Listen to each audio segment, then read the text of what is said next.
குர்ஆன் சொல்லுகிறது, அல்லாஹ் தக்குவா உடையவர்களை நேசிக்கிறார். தக்குவா என்றால் என்ன? அரபி மொழியில் தக்குவா என்றால் பாதுகாத்தல் என்று அர்த்தம். இஸ்லாமிய வழக்கத்தில் தக்குவா என்றால் அல்லாஹ்வுடைய தண்டனையிலிருந்து, அல்லாஹ்வுடைய கோபத்திலிருந்து ஒரு அடியானை பாதுகாக்கக்கூடிய அம்சம்தான் தக்குவா. எப்படி பாதுகாக்கும்? அந்த அடியான் அல்லாஹ்விற்கு கட்டுப்படுவதன் மூலமாக, பாவங்களில் இருந்து விலகுவதன் மூலமாக. தக்குவா என்றால் இன்றைய வழக்கத்தில் அல்லாஹ்வுடைய பயம் என்று சொல்லுவோம். அல்லாஹ்வுடைய பயம் என்பது பாவத்திலிருந்து விலகுதல் மட்டுமல்ல, அல்லாஹ்விற்கு கட்டுப்படுதலும் அல்லாஹ்விற்கு நன்மை செய்தலும் தக்குவாதான். உமர் அவர்களிடத்திலே ரலியல்லாஹு அன்ஹு உபை அவர்கள் ஒரு முறை கேட்டார்கள், உமர் அவர்களே, தக்குவா என்றால் என்ன என்று.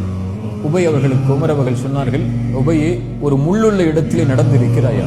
உபை சொன்னார்கள், ஆம். எப்படி நடப்பாய்? ஆடைகளை உயர்த்தி பிடித்துக் கொண்டு எந்த இடத்திலே முள்ளில்லையோ அந்த இடத்தில் என்னுடைய பாதத்தை வைத்து செல்லுவேன்.